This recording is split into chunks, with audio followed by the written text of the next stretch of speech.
Hi, everyone. I'm really excited. Today we are talking with Ron Nussbaum. Ron, why don't you tell us a little bit about your business? So, Jeff, thank you for having me here today. I really appreciate it. What we're doing at NutNest is we're going to completely change the customer interaction between contractors and homeowners and what that looks like. I think everybody out there can think of a time when they had an interaction with a residential construction project or a plumber, electrician, and exactly what did that project look like. Most of the time people are really, really happy with the work that was done. But the problem lies in the communication and what that transparency looked like between the two parties. I've been in the residential construction business for 10 years. I've felt this pain as a residential construction company and as a customer having work done on my own home as well. So what we want to do is we want to kind of run as air traffic control for that and be able to direct that communication to the right people in the business. So there's no more sticky notes and stuff out there. So we're going to take that out of the equation. So when the phone call comes in and it gets written down and you hear, hey, we'll get back to you. I want to make sure the right person, you get in touch with the right person. We're going to make sure that you're talking to the right person the first time. And by doing that is we're going to create great customer experiences for the contractors that work with us. And we're also going to increase the bottom line with the contractors because they're no longer going to have this runaround of figuring out who should be responding to phone calls. And then also just that the cost of business when somebody goes on Google and leaves a bad review. So that's what we're out to do. We're out to, I like to say, we're out to reimagine what each customer interaction can look like. And I know that can seem kind of, I don't know exactly what the best word for that would be, but people talk about reimagining all the time, and it's Yeah. starting to become kind of like its own dialogue. But that's truly what we're doing. Is we believe that each customer interaction can be different than what anybody has ever thought it could be in the past, and streamline a lot of this. I love that. And you don't know this about me, Ron, but I am absolutely passionate about helping small businesses build referral systems. And honestly, the biggest barrier to getting referrals, the biggest challenge is poor communication. So you've got a lot of experience. I know you served in the Marine Corps and you've got years of experience in the construction industry. How did you come up with the idea for NutNest? What was the aha moment where you said, this might be a real business? So it was actually about 2.5, 3 years ago. I was working at the time as a production manager, and in that role, I was dealing with a lot of the higher escalated customers. And basically, when it got to my desk, I realized that it's all communication here. There's not a whole lot that we were doing wrong that was causing complaints. It was just a lack of communication and what that looked like. And a lot of times it was people didn't know who the right person to talk to was. So, like, if you call your salesperson up with an installation problem or question, that's not something that person can answer. But as being the customer, whose phone number do you have? It was the person that came out to your house. So Yep.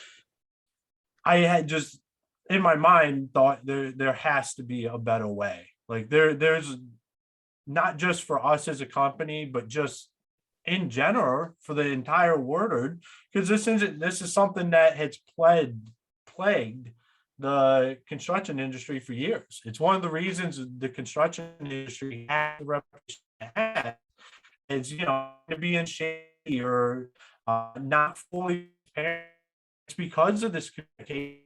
And that's when I went home and I put together a PowerPoint presentation that was haphazard at best, but just kind of outlined what I thought something like this would look like and what is the picture. And now I talked to some people, and it's a great idea, is what I heard a lot. But I just don't know where we go with something like that, what that would look. And I was just talking to the wrong people at the time. And luck and stuff gets put on the back burner, but luckily I'm not one to just stop. So I kept at it, and that's how I ended up meeting Jared and setting up with the 10x incubator. I love it. So how long have you been working with Jared at the 10X incubator? It's going on probably about 6 months now. So we're still, working out all the details of all that, but we like to move fast. I like to move fast, even though it might have taken me a few years to get to where I'm at right now. But the goal is to get something to market so we can actually start changing this perception around what that communication looks like. Because an idea is only as good as an idea is written down on paper. It's when you actually start changing some people's lives and start changing that perspective that you can get some real traction.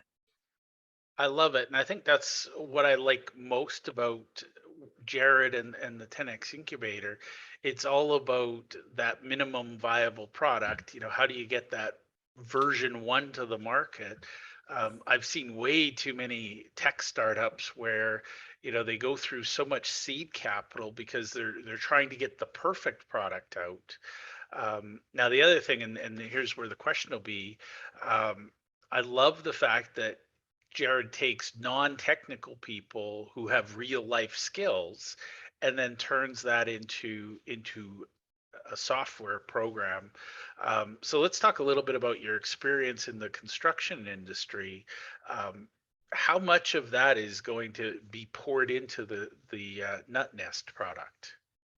So when I came out of the Marine Corps in 2011, and I had zero experience in the construction industry. I mean, none. And I was just looking for something to do. I was trying to figure out what is my path after the Marine Corps. And I applied for a job to be a foreman in training. And that's what got me in the door in construction. I've spent 11 years almost at the same company since then. I have done everything from working in the field as just a laborer to running a crew to I was a supervisor in the field as well as the production manager for a few years. I've been in sales now for a couple of years. So I've been in about every seat that you can be in a residential construction business. And that knowledge, I just what I think transpires the most is I've felt the pain from the business's perspective, and I felt the pain from having projects done on my own house. I think that being able to just turn that pain into something that solves a problem is what is going to guide this the most. A lot of the construction experience, I think that just becomes relatable. I can have conversations with the guys that are making the decisions at a siding company or a roofing company, or I can have conversations that I can relate to them on that level and not come in just as, hey, I have this great solution that this is going to do this, and that.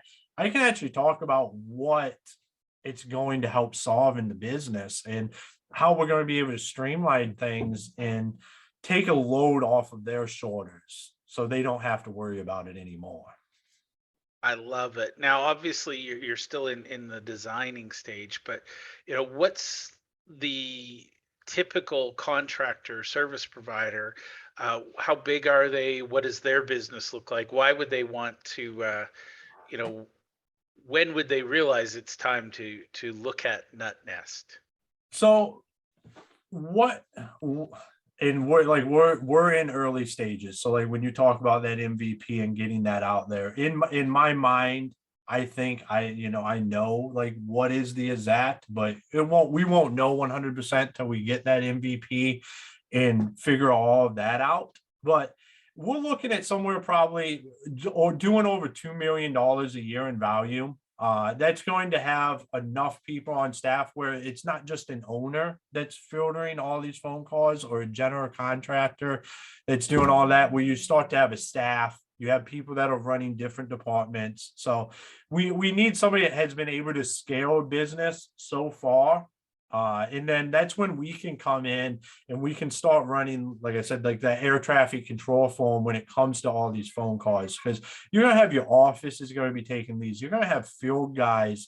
You're going to have sales reps that are all going to be taking these phone calls. And a lot of times the owner as well, because they're involved, taking all these phone calls. And what we want to do is just help guide that around. And then also help people be able to see stuff without having to make a phone call. So having job information in the app so they can look right in there, see what their job exactly is.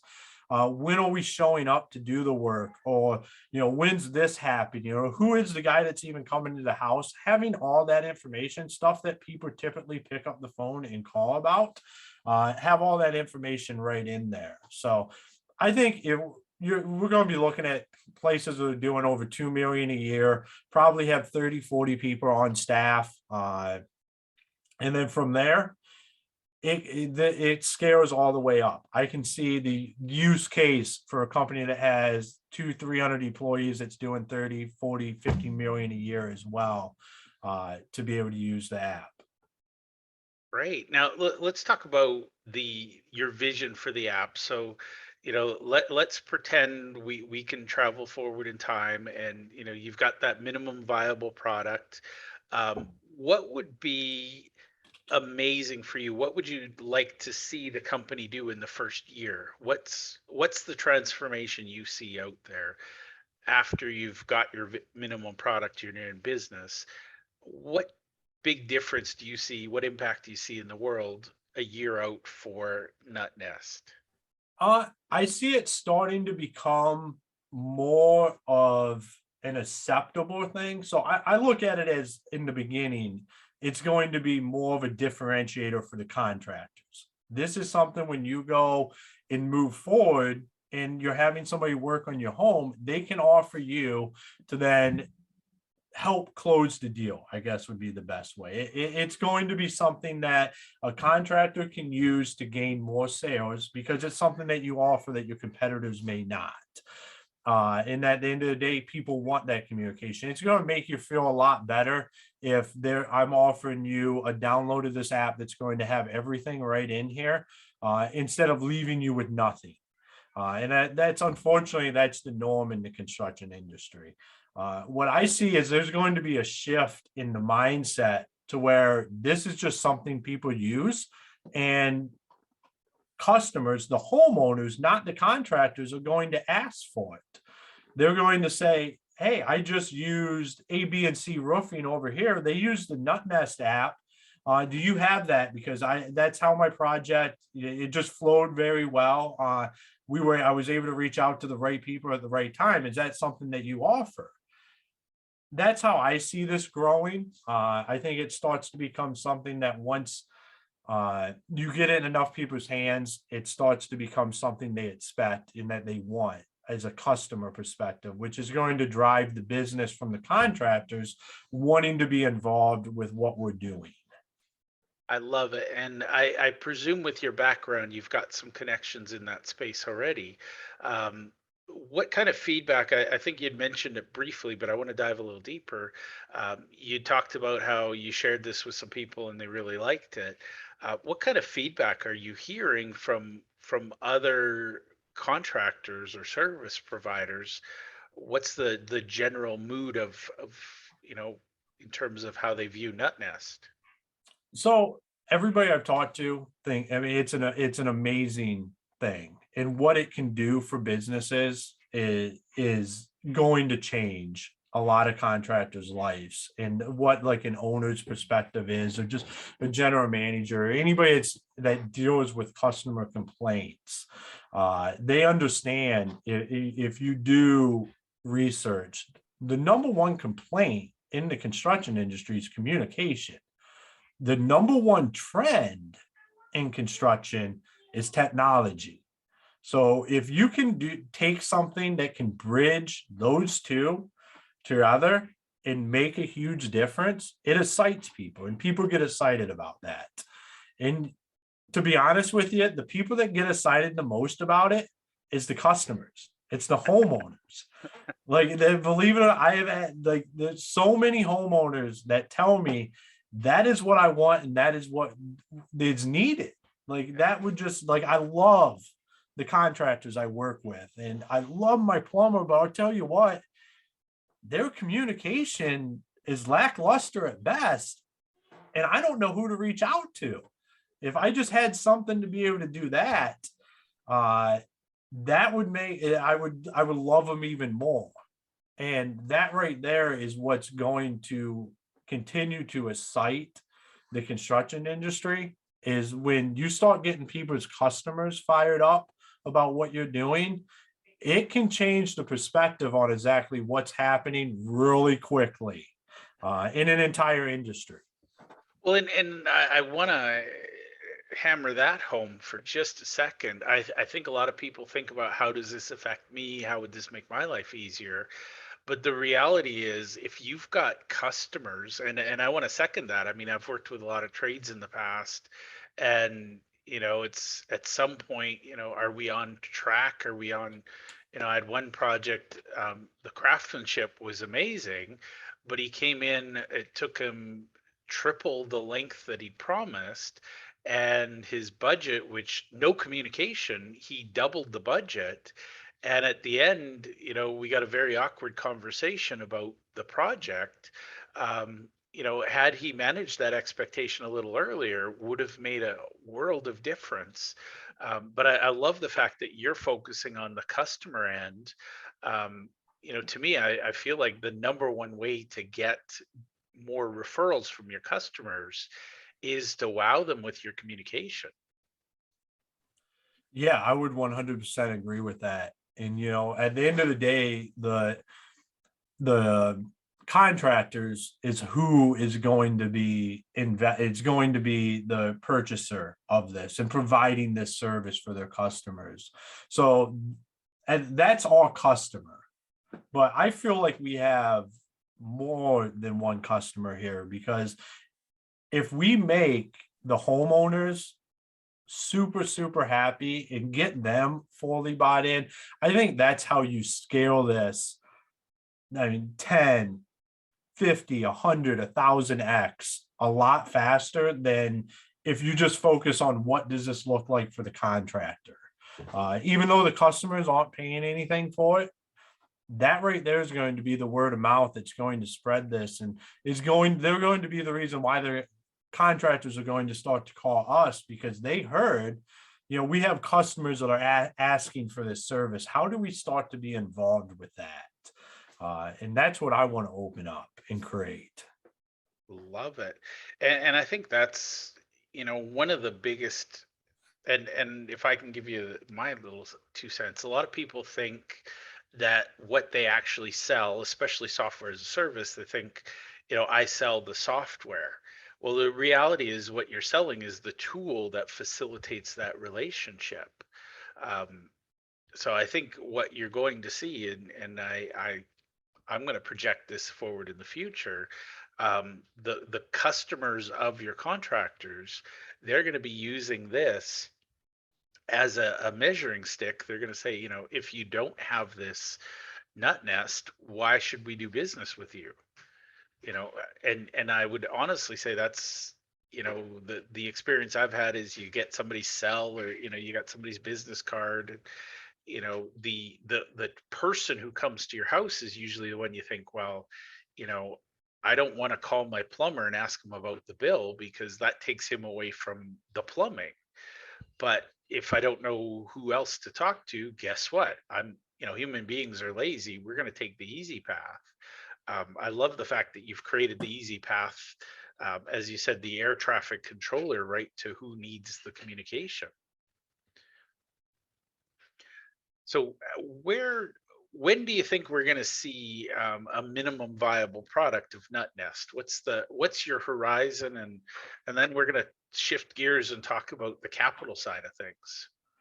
Yeah, so 2022, by the end of the year, we're planning on being out there. I mean, we're going to start pre-selling this, so we'll have people that are ready to go as we roll this out as well. So it's there. We're putting it all together. It's just like with anything, there's some back end stuff that has to happen to get everything up and going and rocking and rolling. But 2022 is going to be the year of NutNest, and we're going to go out and change how some customer interactions happen and make it a lot better for a lot of people, and start shifting that mindset.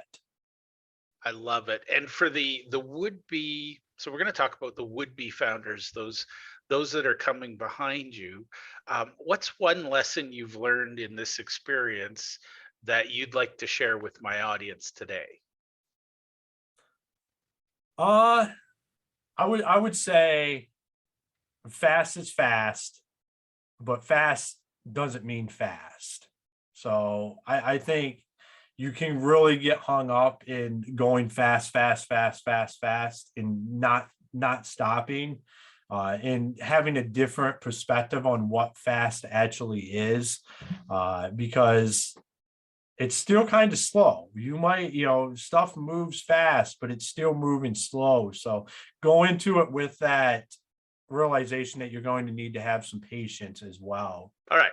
So, Ron, thank you. It's been a pleasure chatting with you.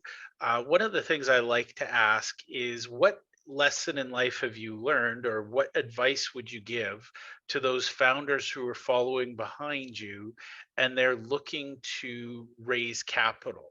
I would say that you have to believe. You have to have that belief in yourself, in what you're doing, in the mission that you're going out on. I think as founders looking for investors, a lot of times people get it wrapped up in I am looking for money to help build something, and not necessarily believing in I'm looking for somebody that wants to come along on the ride with me. And that's what I'm looking for, and I think that's what most people should look for. When you're raising capital and you're having these conversations with investors or friends and family, it can be nerve wracking, and anybody that says it's not is lying. At the end of the day, I mean, I've had conversations with people I've known for 15 years that it was a nervous conversation, and one of the things that helps get that out is just that belief that you have in what you're doing and the impact that it's going to have. Uh, Not being afraid of that. Uh, Jeff, there could be somebody out there right now listening to this that aligns with everything that we've talked about here today and wants to go on that ride and on that mission. And that's the kind of people that I'm looking to align with. That's who I want as an investor. I don't necessarily want somebody that's just going to throw some money in because they're basically placing a bet that there's going to be a huge return. And I think if a lot more people looked at it that way, the no's wouldn't be as hard for people. Because I, I look at it as a no, it's just somebody that doesn't align with what I'm doing. It doesn't have anything to do with me or what's happening. We're just not on the same mission. And that's fine. A no's fine. A lot of people take a lot of no's. It took a lot of no's to get to this conversation we're having right here. And that's Absolutely. perfectly fine. I love that. And I think, a lot of people get wound up in, what's the right pitch deck length? How many slides do I need? How many of this? How many of that? I'm really about the mindset. If you find, as you said, if you find somebody who believes in your mission, it's a lot easier to go that tough road together, make the tough decisions, than if somebody's just rolling the dice and betting on you and hoping, you're going to be their next, big win. It's better to have partners that care. So that's probably the best advice I've heard in a long, long time for the would-be founder out there is find those people who believe in your mission, and you'll have fun along the way and you'll change the world, as opposed to just getting the money for the sake of the money. You pay heavily for that kind of capital sometimes. Now, Ron, we're running low on time, and I want to be respectful and get you back to your life. Is there anything I should have asked you, either about your business or about your journey, that I didn't ask, but you think my listeners would really benefit from hearing? So there's one story that not that I love to tell, but I just think it needs to be told about me. And I think it's one of the reasons I'm in part of the 10X incubator at this point in time. And it has a lot to do with my life in general. So in 2006, I went into the Marine Corps recruiter and I was told I would never be a Marine that day. So I had a tattoo on the side of my neck and they said that was a no-go. There's no way. The sergeant major of the recruiting station in Ohio told me you would never be a Marine. I then spent the next 13 months getting that tattoo removed to become a Marine. And one of the reasons I did that was I didn't want to ever ask myself, could I do it? I had this real in my mind is, did I have what it took to be a Marine? I thought I did. I knew I could, but the moment I walked in there and he told me I could never be a Marine, my dad was with me. He said that was the moment I became a Marine. It was a done deal when I he love said it. I couldn't do that. Which led me 13 months later, I was at Paris Island at boot camp. I spent 4 years in the Marine Corps as a grunt, combat deployment to Iraq, and loved every minute of it. And, for certain situations is why I'm not a Marine anymore. I had a leg injury, so I couldn't continue on with that career path. But that's why I'm sitting here today doing this. And I think that's how people need to go at life. You can't just take no as an answer, even if it's insurmountable. I Yeah, mean, that, getting that a seems like tat, a fairly definite no, right? yeah, absolutely. And you can't just take that as a no. There's always a way. And you have to figure out what that way is and make it your own and go for it. Because if the mission's correct and you believe enough, anything is possible. I love that, and the fact that your dad says that's the day you became a Marine, I would go a little step further and say that's the day you proved you had what it takes to become an entrepreneur. Now, full disclosure, I have a friend in the military. He said, I prefer being an entrepreneur because, on my worst day, nobody's shooting at me while I'm trying to do the work. He was a bomb disposal tech, but he said it's really easy to be cool under pressure if nobody's shooting at you. I love the background, being in the Marines.